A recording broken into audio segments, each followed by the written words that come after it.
Good morning, Jacked and Nerdy fans. Jeremy here with a non-spoiler review for the latest creation from the brilliant mind of Robert Rodriguez and starring Ben Affleck. That is Hypnotic.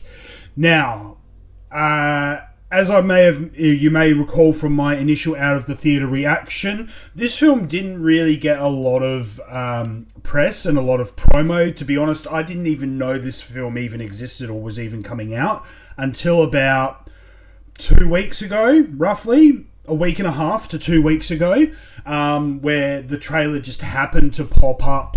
I was looking through the listings. Of what films were coming out over the next couple of weeks, and I saw it sitting there, and I saw that Ben Affleck was in it, so I thought, oh, that's interesting. So I looked up the trailer myself.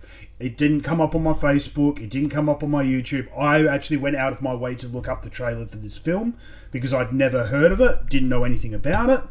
And I thought the trailer itself was really, really interesting. It looked really mind-blowing in terms of, it looked like a complete psychedelic trip, something like Inception and Doctor Strange kind of mind-bending weird stuff. Now, I will let you know straight from the outset, the type of film I was expecting from the trailer is not the film that you see in the cinemas. Okay, this trailer is very misleading, I have to say. The film essentially was basically entirely different to what I was expecting. However, that being said, the other thing is, I didn't realise until I was actually in the cinema that this is a Robert Rodriguez film. I love Robert Rodriguez, but I had no clue this was even his film until I was in the cinema. So, all of that being said, this is by no means a bad film. I did enjoy it. It is very, very intriguing. Lots of twists and turns. You don't know who to trust. You really don't even know what's going on through about 80% of the film, maybe even 90% of the film. You just have no clue what the hell is going on, which is interesting, and it's a novel experience. Very rarely am I in a movie theatre and I have no idea what I'm actually watching or what the story is or what's going to happen. So in that sense, it was quite novel and very good. The action is really enjoyable. Like there's good quality action. The scripting is really good. As I mentioned, the story itself is really intriguing, and you don't find yourself falling into the trope of, I know what's about to happen. This person's going to do that. That person's going to say this. So it very much does keep you engaged and on the edge of your seat throughout the film. Cinematography is fantastic. Some of the scenic shots, the way things are shot, the flashes or flashbacks, whatever you want to call it. Even the CG in the kind of the mind-bendy parts is really, really interesting, albeit there are only very brief moments of it. The trailer made it seem that it was going to be, like I said, very Doctor Strange or Inception-like, and just kind of constantly, bending your mind around reality. But those moments are very, very far and few in between, and they're only very brief moments, only like a couple of seconds here and there. So there's that side of things. Now, the casting. One of the biggest draws for me was the casting of the four leads, the four main characters. You got Ben Affleck, who I wasn't a huge Ben Affleck fan in his youth, but over the last couple of years, I've become more and more of a Ben Affleck fan. Because I think he is getting better as age goes on.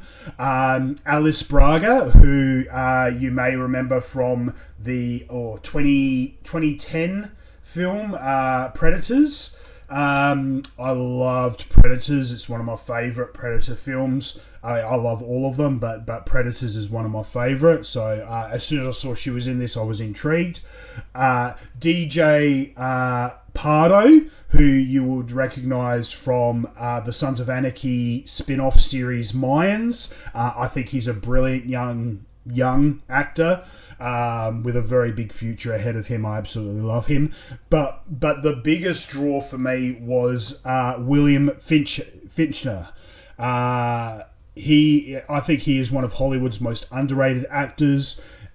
He has essentially made a career out of playing supportive roles. He's never in the lead. He's always a supportive actor, and he's just absolutely brilliant in everything he does, no matter what.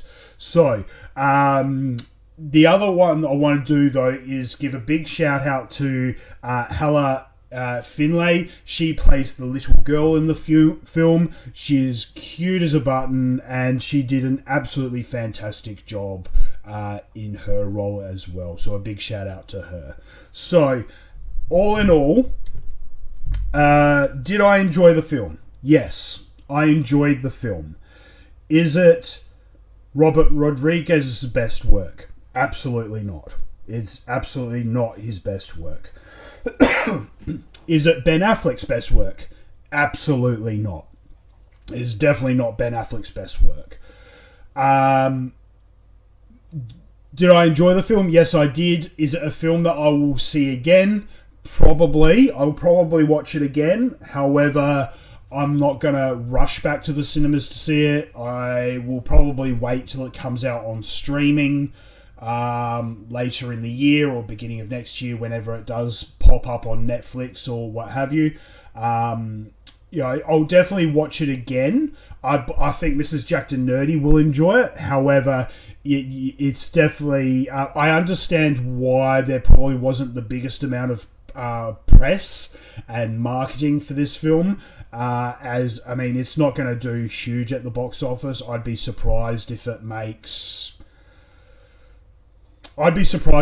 250 mil at the worldwide, and that's worldwide box office. I'd be very surprised if it makes 250 million worldwide.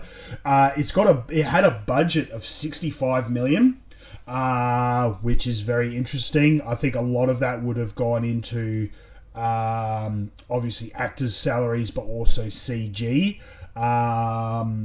So it had, what was it? Love Again that I reviewed earlier this week. That only had I think 9 mil budget. Weighing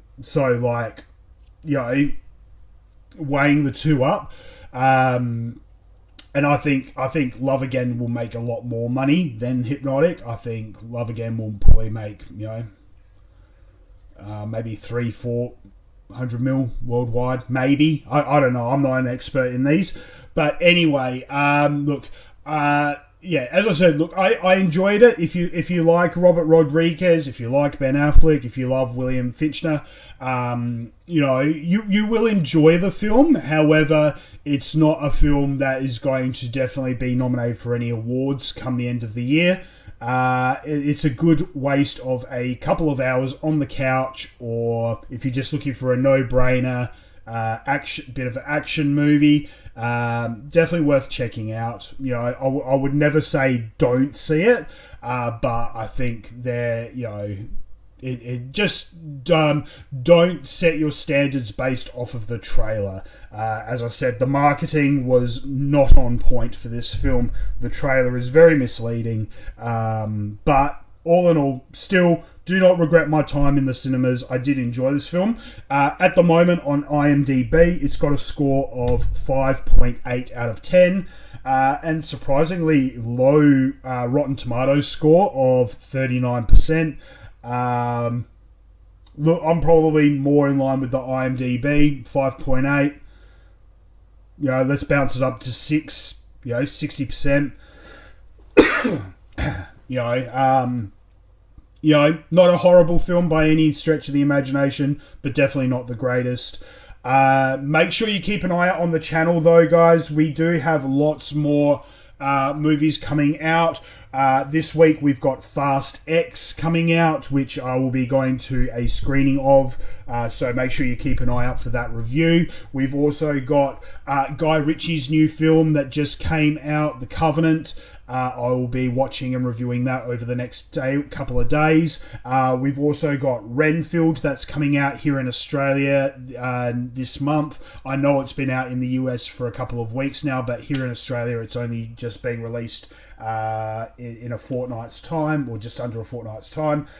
We've also got The Machine, and I believe the new Jared Butler film Kandahar also comes out this month. I will have to double check that, but look, make sure you hit that subscribe button, that way you guys never miss out on a video. We've got lots more content coming your way, and if you do enjoy our videos, please make sure you give them a thumbs up. That lets us know that you enjoy the content that we're putting out there, and it encourages us to keep going.